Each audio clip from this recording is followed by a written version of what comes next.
اور ISI اور امریکہ کے ایجنٹوں کی تنظیم سے ہمیں جوڑ کے نہ دیکھو، اگر ہمیں دیکھنا ہے تو غریب نواز سے جوڑ کر دیکھو۔ اس لیے کہ بھارت میں اسلام ISI اور القاعدہ نے نہیں پھیلایا، بھارت میں اسلام تو غریب نواز نے پھیلایا ہے۔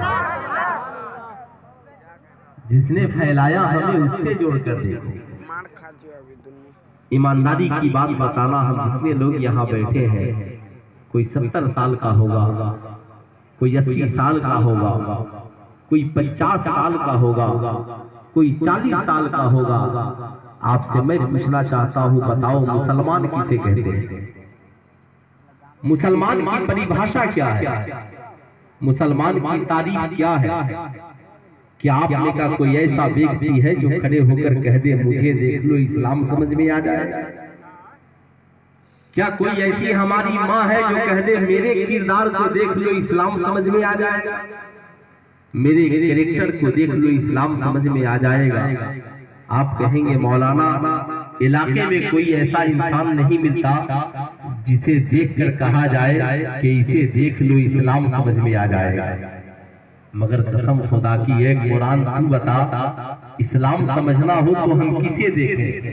قرآن نے کہا لَقَدْ كَانَ لَكُمْ فِي رَسُولِ اللَّهِ أُسْوَةٌ حَسَنَةٌ، میرے محبوب کی زندگی کو دیکھ لینا، اسلام بھی سمجھ میں آ جائے گا، رب کا فرمان بھی سمجھ میں آ جائے گا۔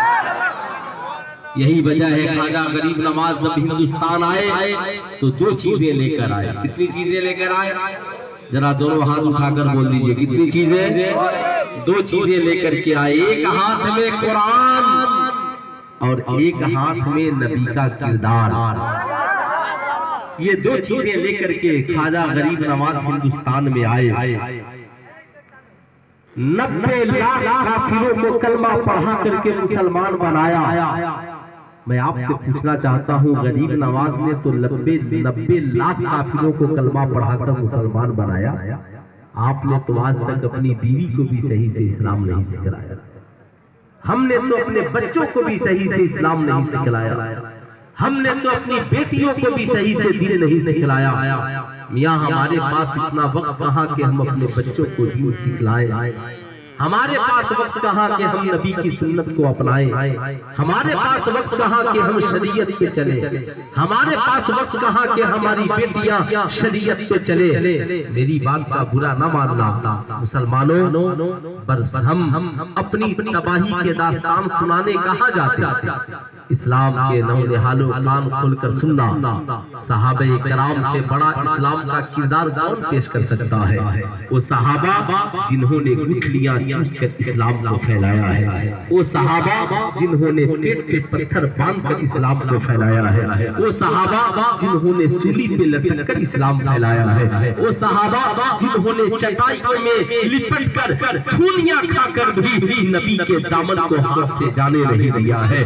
آج انسان کہتا ہے اسلام پہ چلنا بڑا مشکل کام ہے، میں آپ سے پوچھنا چاہتا ہوں، آج اسلام پہ چلنا مشکل کام ہے یا اس وقت اسلام پہ چلنا مشکل کام تھا جب حضرت بلال حبشی ایمان لائے تھے؟ آج اسلام پہ چلنا مشکل کام ہے یا اس وقت مشکل کام تھا جب حضرت صہیب رومی ایمان لائے تھے؟ آج اسلام پہ چلنا مشکل کام ہے یا اس وقت مشکل کام تھا جب بلال حضرت سلمان فارسی اسلام لائے تھے؟ بتاؤ اسلام کے شہزادوں، آج اسلام پہ چلنا مشکل کام ہے یا اس وقت مشکل کام تھا جب ہمارے اور آپ کے پیغمبر کعبے کے سامنے سجدے میں ہوتے اور کفار مکہ جسم پہ اچھلیاں ڈال دیتے؟ اے میری قوم کے شہزادوں، ذرا غور سے سننا، صحابہ کرام جن کی فضیلت فقیر کیا بیان کرے، آؤ میں تجھے کیا بتاؤں۔ اللہ کے نبی فرماتے ہیں اصحابی کا نجوم بأیہم اقتدیتم اہتدیتم، میرے اصحاب ستاروں کی طرح ہے، تم ان میں جن کی پیروی کرو گے کامیاب ہو جاؤ گے۔ صحابہ کرام کی ٹولی ہے، حضرت عمر ابن خطاب کا زمانہ ہے، حضرت عمر ابن خطاب مسجد نبوی شریف میں جلوہ افروز ہے، اللہ اللہ۔ حضرت عمر ابن عاص کی قیادت میں اسلامی فوج علاقہ مصر کو فتح کرنے کے لیے نکل چکی ہے۔ ذرا غور سے میری بات کو سننا، سنو گے تب جا کر کے دل میں جگہ دو گے۔